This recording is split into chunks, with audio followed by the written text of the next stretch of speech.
And welcome everyone to another episode of Beyond the Forecast. Now, it's only our second episode, but things are moving along and we'll continue to bring you all of the science behind the weather that you see and possibly don't see. Local, national, international. And today we are going to continue our theme throughout the week, that is severe weather awareness. Give you the ins and outs of what you should do to prepare for severe weather, the science behind severe weather, and what you can also look for in severe weather. And today we are going to continue that with the shelters that you need to be mindful of, or the best place to seek shelter inside your home, or if you don't have one, where you can go throughout the community to seek that shelter if severe thunderstorms arise or if tornadoes should arise for you. And then we also send it over to meteorologist John Gross, who describes in very intricate detail, in very easy ways for us to understand the difference between watches and warnings, so you understand the difference between a tornado watch or a severe thunderstorm watch or a severe thunderstorm warning or a tornado warning, because they are two different things. And then we also deep dive again into our podcast with meteorologist Haley Fischetti.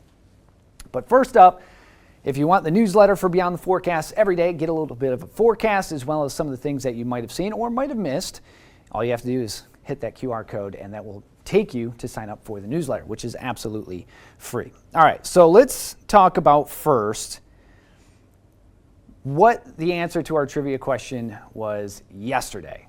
So yesterday we gave you the trivia question, which was, what is the name of the instrument used to measure air? And the answer is barometer. So if you answered barometer, congratulations, you've done it. You get an A for the day. Now, our trivia question for today is going to be, what is the term used to describe snow, sleet, hail, and rain? Is it winter? Is it precipitation? Is it soggy stuff? Or water types? You can choose. And then we'll have the answer for you coming up again tomorrow. Now, this day in weather history, this is a fun fact for you. March 25th, in 1948, take yourself all the way back to 1948. This day in weather history was the very first tornado warning ever issued. And it was for Oklahoma in 1948, which, believe it or not, get this, it might shock you a little bit, tornado was a banned word from weather forecasts in the United States from 1887 until 1950. But the Air Force Base in Oklahoma issued a tornado warning in 1948 for an incoming tornado, and they nailed it. And in 1950, they lifted the ban on the word tornado in weather forecasts. Crazy, right? Now we are going to take you into picture of the day, and this one is a pretty cool picture sent in to us from Garrett Rogers. And this is a bald eagle on a pond, brought to you by Great Rooms. And the caption was, "The pond has a new resident."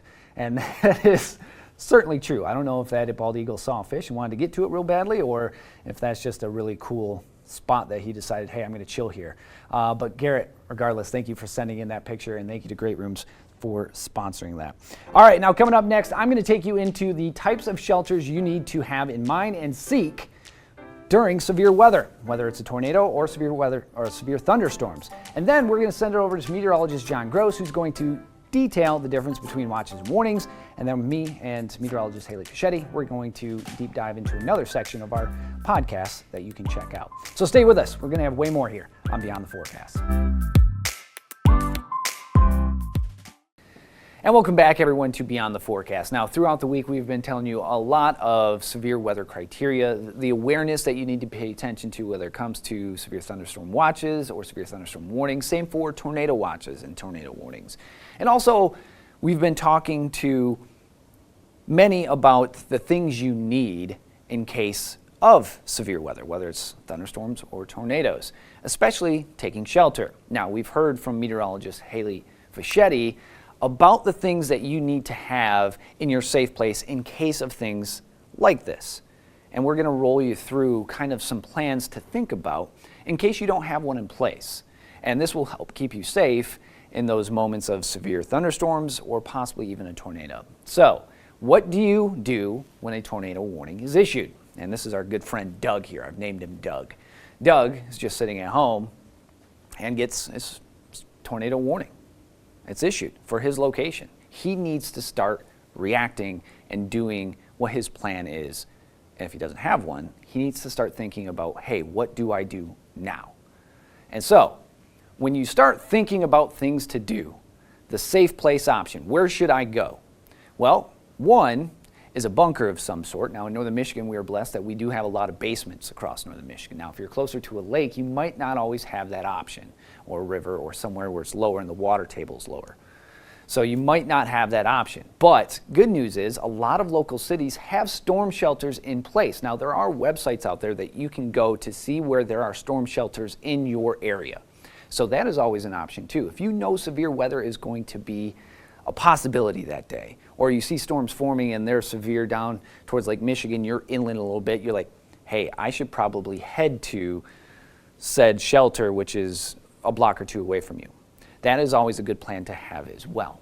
Now, let's say you have a basement or you have a place in your home that you can seek shelter from. Some of the items that you should have, as Haley mentioned earlier, is an air horn, a cell phone, and water. Those are three big things that you should have. And also things like helmets, boots, because if it is a tornado and it comes into your neck of the woods, close to your house, whether it's a direct impact or not, it could do a lot of damage. So have a helmet and protective footwear such as boots when you go to your safe place. And then if damage does happen to your house, let's say the wall kind of falls in and the wall you're against blocks you, but you're underneath that wall. The air horn will let people know, hey, I'm down here, I need help. Or a cell phone, if you do have cell service still, which is sometimes hit or miss when tornadoes fly through. You can call someone, you can text someone, you can have a way of keeping yourself informed, but also relaying information to people you need to get a hold of. And then water is by far a very important thing to have, as well as canned foods, because if you do happen to get stuck and help can't get to you right away, especially hours at a time, you need to stay hydrated. And if you do have to eat, that is also one thing to keep in mind. So that is one way of keeping yourself safe in your shelter. So let's take a look at some ways or a good place for a shelter here in northern Michigan especially. Basements are the go-to place to take shelter. Stay away from windows. If your basements have windows, make sure you're away from windows, because if that glass breaks and it starts flying with the wind, you definitely don't want to be impacted by that. Look for interior rooms that don't have windows on your floor plan. So when we take a look at this house, you can see you got this room, 2 windows. That's probably not the best room right there. Right here you have a bathroom that's interior, no windows. That would be a great spot if you didn't have this basement. Here you have a door and also windows on that door. Probably not the best place because that door could actually fly off too. And then right here, you can see there's a wall and a little bit of a window there. If you can get behind this wall and keep yourself away from that glass, that's another safer option. But this is the safest option you have right here, whether it's a crawl space or a basement. For me, I have a northern Michigan basement that's half crawl space and half basement, but there's enough room for me to get down there with my pups and my wife and take shelter. If you have this, that's where you need to go. That's where you need to plan your safe place. So when you take a look at the overview of a plan, this is the first floor. So you want to make sure you're on the lowest portion of your house. That is always where you want to be, the lowest portion. If you can be in the basement, best. If you don't have a basement, take a look at your floor plan, like right here, and you can see that there's windows there, but the interior bathroom is enclosed and does not have windows. That would be a great spot to grab your protective gear, grab your cell phone, has water there as well. You can just chill in there if that is your last resort. If you have a basement, that's where you want to go, number 1.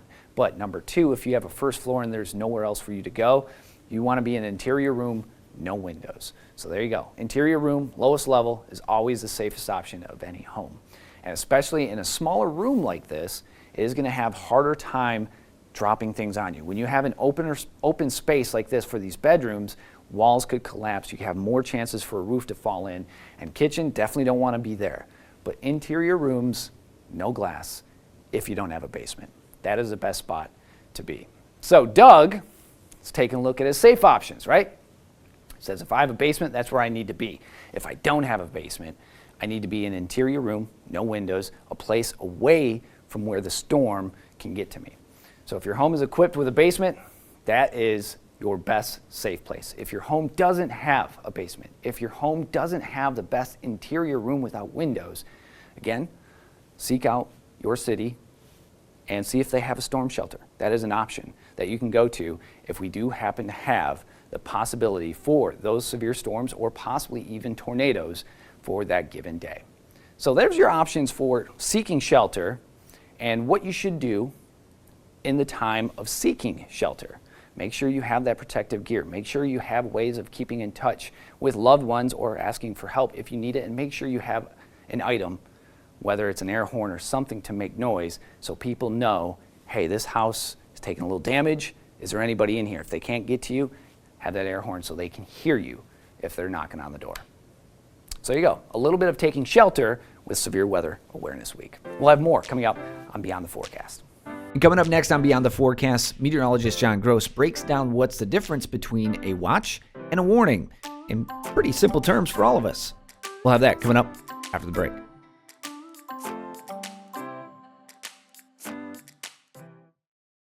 Hello everyone, meteorologist John Gross, and today we're going to be talking about what is the difference between a watch versus a warning, especially when we're talking about severe weather. Now that can come in the form of a severe thunderstorm, watch or warning, or that can also come in the form of a tornado, watch or warning. And what exactly should you be doing if you are ever issued a watch or warning for your area? So let's go ahead and go over it. Here's a look at it and some of the things that we're going to talk about: the duration. We're also talking about the coverage area, your advance notice, and what you should do in case you're ever issued one of these watches or warnings. So let's go ahead and focus on the watch first. The duration of time that you usually do have, or how long these can be in effect, can take the course of several hours. So it's a decent amount of time. That coverage area is usually a larger portion as well. There's a certain area that a forecasting office might be covering, and they can issue either severe thunderstorm watches or they can even issue tornado watches. Now, the advance notice that you do have with a watch is a lot more time.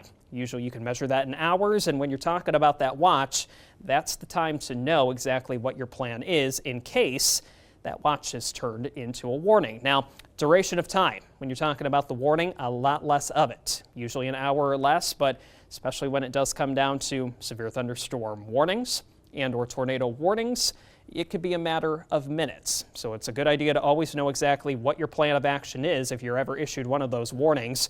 And usually the coverage area when you're talking about warnings is a lot smaller. Compared to states, you're usually talking about 1 or 2 counties, or it can even just be a portion of a certain county. And again, that time where you have that advance notice, it can be in the form of minutes. So it's always a good idea to make sure that you know exactly where you need to be and taking shelter in a proper area when you're talking about those severe thunderstorm warnings or tornado warnings. So breaking it down even a little bit more, the watches versus the warnings for a severe thunderstorm.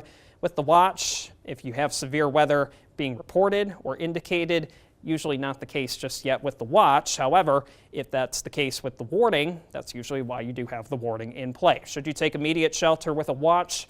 Not necessarily, but you should know where your shelter is going to be. Hence, if the warning is ever issued, that's where you need to go. Do you have time to plan? Yes, you do. When you're talking about that watch, usually you have hours, but when the warning is issued, that can come down to minutes. So you need to know exactly what you're doing, but goes for show with the watch and the warning. Should you be monitoring weather conditions?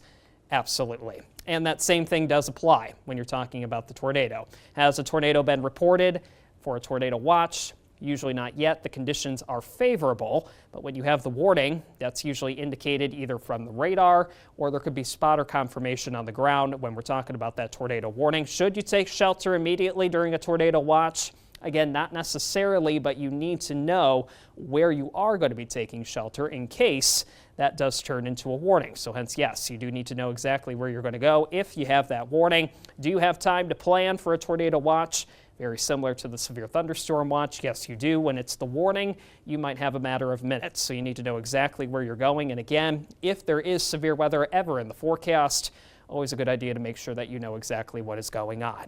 Even if that was a little bit confusing for you, let's go ahead and talk about this in a fun way, shall we? Let's go ahead and talk about a taco watch versus a taco warning. Everybody loves tacos, right? So here it is for the watch, but we're talking about those ingredients that we do have in play. We have the ingredients to make tacos. We don't have the tacos just yet, but we have the ingredients ready to go.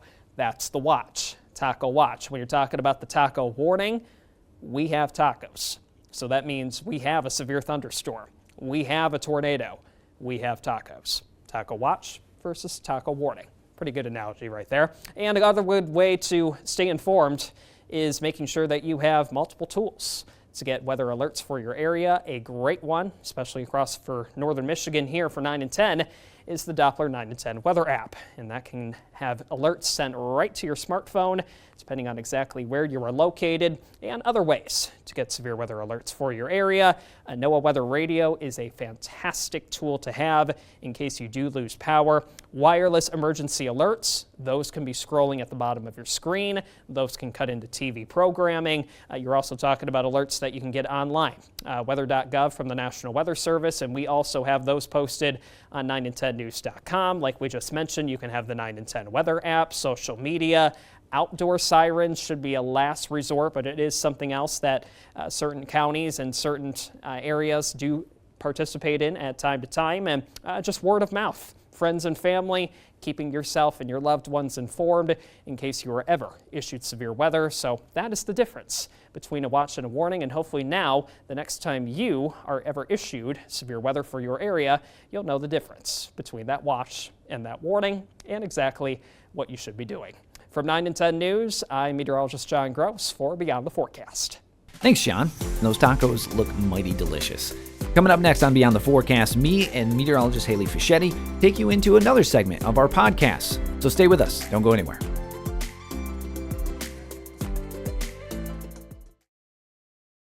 And welcome back, everyone, to Beyond the Forecast. We are jumping into another section of our podcast that me and meteorologist Haley Fischetti had about a week ago or so, and we were discussing what we've seen so far for this winter, but also the brand new podcast that we're launching called Beyond the Forecast Podcast. But there's many different facets to this podcast, as we told you yesterday. It's a live streaming podcast that you can catch live once a week, sometimes Tuesdays, sometimes Thursdays. We'll let you know exactly when that'll air on our social media, so make sure you follow the Beyond the Forecast Facebook, as well as all the 9 and 10 platforms, as we'll let you know where you can find it, when you can find it, but we also need your help choosing the topic for that week. And since, this week, we're not going to be doing a live podcast just yet, but we will have severe weather podcast coming up here next week, or a little bit later this week, I should say, for you to check out as well. Next week, we should be starting our live podcasts.